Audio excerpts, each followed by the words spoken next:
Bonjour tout le monde, bienvenue Hello. dans le 12e jour de votre défi gratitude. 21 jours, ça avance. J'espère que vous ressentez déjà les bienfaits de la gratitude, hein, comme nous on a pu les ressentir aussi et qu'on continue à les ressentir. C'est pour ça qu'on a voulu vous proposer ce défi, encore une fois, à vous lire.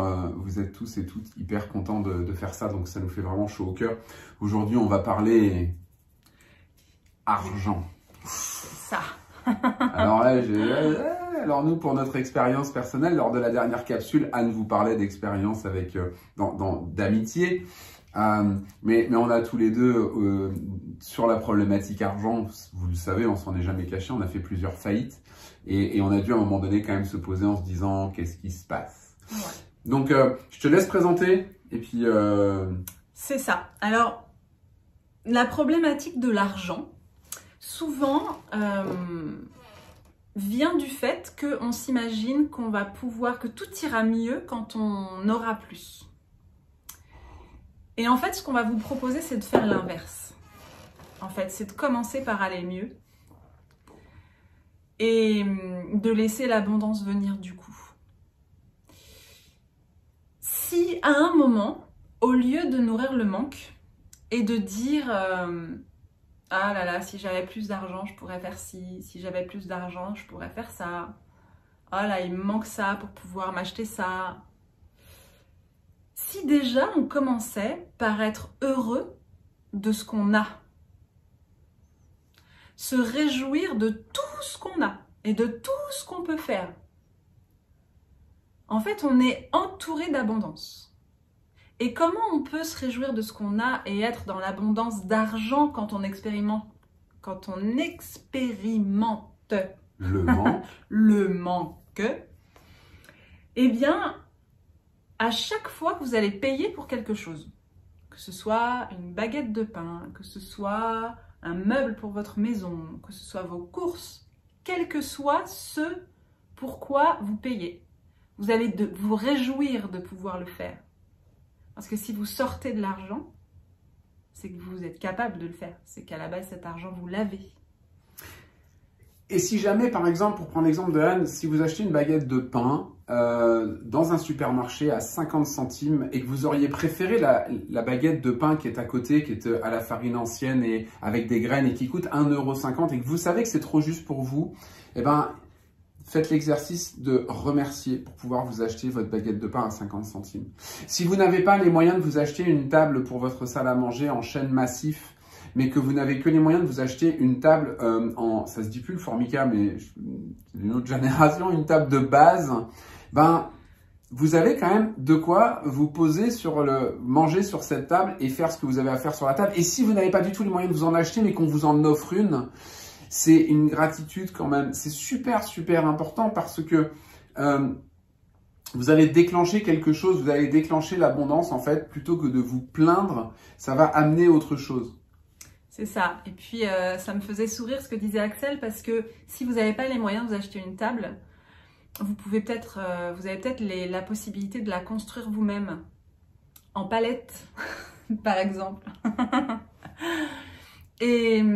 Et remercier pour ça, parce que vous êtes capable de le faire, parce que vous avez pu trouver les ressources, qu'on vous les a données, ou quoi ou qu'est-ce. Quel que soit ce qui vous arrive, quelles que soient les barrières que vous pouvez rencontrer à ce niveau-là, au niveau de l'abondance d'argent, le minimum que vous avez, soyez heureux de l'avoir, vous pourriez avoir rien du tout. Je vais vous raconter une anecdote et tu m'y fais penser par ton histoire de meubles. Donc vous le savez, on a fait une première faillite en 2015, on s'est retrouvé en camping-car pendant 6 mois, après en mobil-home quelques mois, puis on a eu l'opportunité de louer cet appartement dans lequel on est aujourd'hui. Et déjà c'était gratitude pour ça, parce qu'on se relevait et donc c'était pas forcément évident de le faire. Et quand on est rentré dans l'appartement, on s'est dit chouette, on a un appartement, mais on n'a plus aucun meuble. Et l'appartement de 96 mètres carrés, bah, il était vraiment très très vide. Je vais vous dire un truc. On a pris l'expert, on avait un expert à l'époque. Je suis parti avec mon fils à un endroit où je sais qu'il y a régulièrement des palettes. Et on vous dira pas où c'est. Et on a ramené des palettes, il y en avait plein. Il y en avait à foison. alors que ça commence à se connaître cet endroit. Bref, on a ramené plein de palettes. De ces palettes, il y en a une, c'était, je lui ai juste mis 4 pattes, mais 4 pieds. Ça a fait notre table de cuisine. Avec le reste, j'ai fabriqué l'équivalent de cage à poules pour faire des rangements pour mon bureau, pour la cuisine, pour tout ce qui est alimentaire sec. Il nous restait comment on appelle ça, un plan de travail massif. Et pour le reste, on a fabriqué un meuble de cuisine. On a fabriqué des étagères. On a fabriqué le sommier pour le lit de notre fils Raphaël à l'époque. On lui a fabriqué un bureau. On a fabriqué mon bureau. Et je me souviendrai toujours de la pensée que j'ai eue, c'est que j'ai dû mettre, toi tu as peint, moi j'ai fabriqué. On a facilement été occupés 3 semaines, jour après jour, pour faire finalement tous nos meubles. Mais vous savez que c'était parfait parce que, c'est vachement satisfaisant de faire ça. Génial. Mais de toute façon, à ce moment-là, c'était au mois de février 2016, j'avais pas vraiment de contrat, j'avais rien de spécial à faire et l'argent qu'on a gagné à pas aller chez Ikea ou chez X ou Y à dépenser, ça a été fait avec nos mains en fait. On a acheté très peu, on a acheté quelques vis, on a acheté un petit peu de peinture.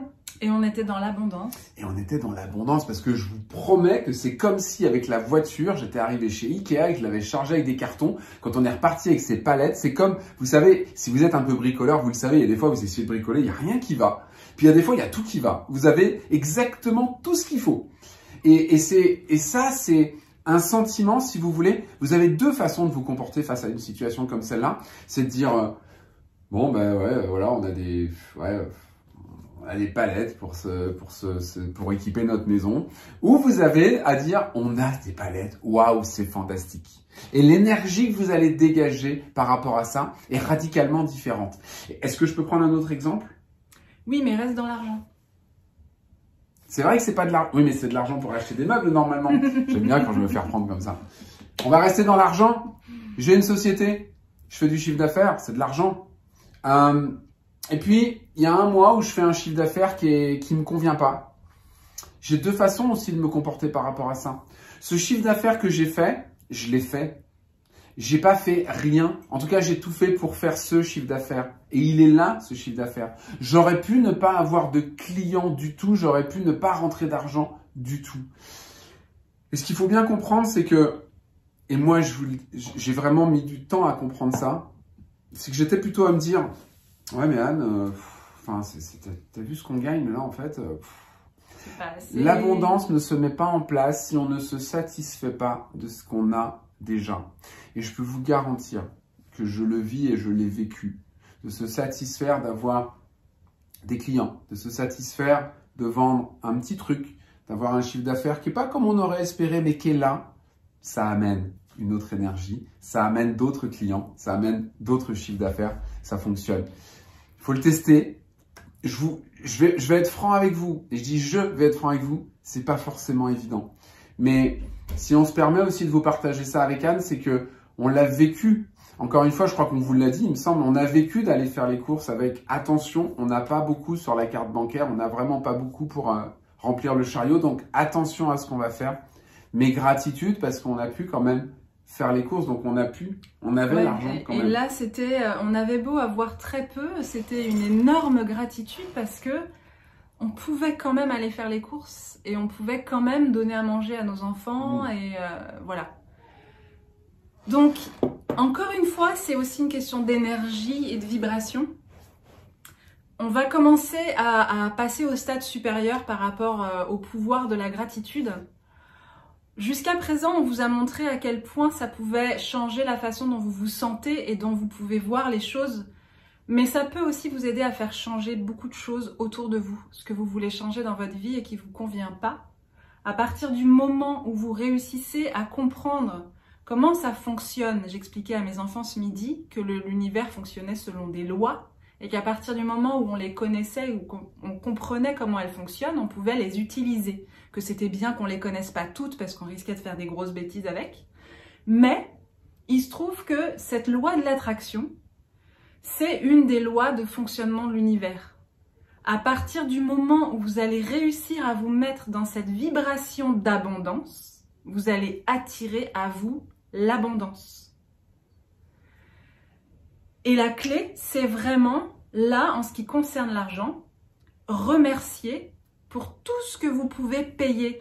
c'est vrai que ça peut être anxiogène parce que c'est l'habitude qu'on a de se dire « Oh là là, faut que je paye cette facture. Oh là là, faut que je paye encore celle-là. Oh, mon loyer. Oh, mon électricité. Oh, mon eau. » À chaque fois que vous allez payer ça, au lieu de faire « Oh, toutes mes factures, ça me coûte super cher », vous allez vous dire « Youpi, je peux les payer. Youpi, je peux payer mon loyer. Youpi, je peux payer ça. Oh, regarde toute l'abondance d'argent que j'ai pour pouvoir payer autant de choses. C'est génial. » Rien que ça va changer énormément de choses. Énormément. Et si vous êtes dans le manque, si vous vivez le manque, voilà, attendez-vous à des changements. Faites-le vraiment et attendez-vous à des changements parce que c'est une loi. Et donc, comme les lois de l'univers, on ne transige pas avec. J'espère, je vais dire un truc, j'espère que je ne vais pas digresser, je le tente. Mais on parle souvent du rapport entre la gratitude et l'attitude positive, en fait. Et si vous avez l'habitude de râler tous les mois parce que vous devez payer tout ce que vient de dire Anne, essence, loyer, l'eau, etc., expérimentez de le voir comme elle vous l'a dit et vous allez voir que l'énergie en plus dans laquelle vous allez vous mettre... Double effet qui se coule. C'est un double effet qui se coule. Parce que, en fait, des fois, je me dis, à quoi ça sert? Oui, par exemple, excusez-moi si vous êtes assureur, mais les assurances sont chères. Oui, c'est vrai. Merci à mon assurance qui me coûte un peu cher tous les mois d'avoir envoyé un dépanneur parce que notre camping-car ne démarrait pas et de l'avoir envoyé là, ici, juste à côté de chez moi. Merci.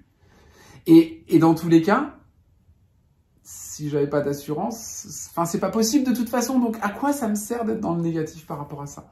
Donc, pensez-y aussi, c'est enfin, voilà, ouais. Des fois, c'est pas clair ce que je dis, mais derrière le je, c'est que je me cache pas d'être la personne à la base pas très positive, loin de là. Anne, elle sait très bien d'où je viens. Et la gratitude m'aide aussi beaucoup à vraiment voir les choses différemment. Du coup, l'exercice, exactement, je sais plus si tu l'as dit exactement. Oui, je veux bien le redire. Ouais. Donc, en fait, l'exercice, c'est vous allez chercher dans vos achats passés et présents et vous allez remercier.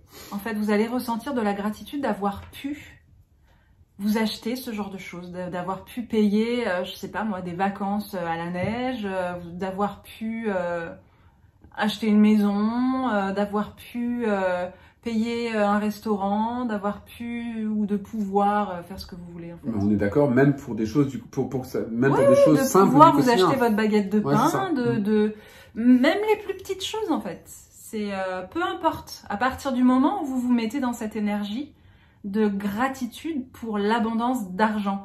Je voulais aussi rajouter un truc. Tant pis, ce sera une vidéo longue, ça rattrapera celles qui sont toutes courtes. Sortez de cette culpabilité qu'on a à vouloir avoir de l'argent.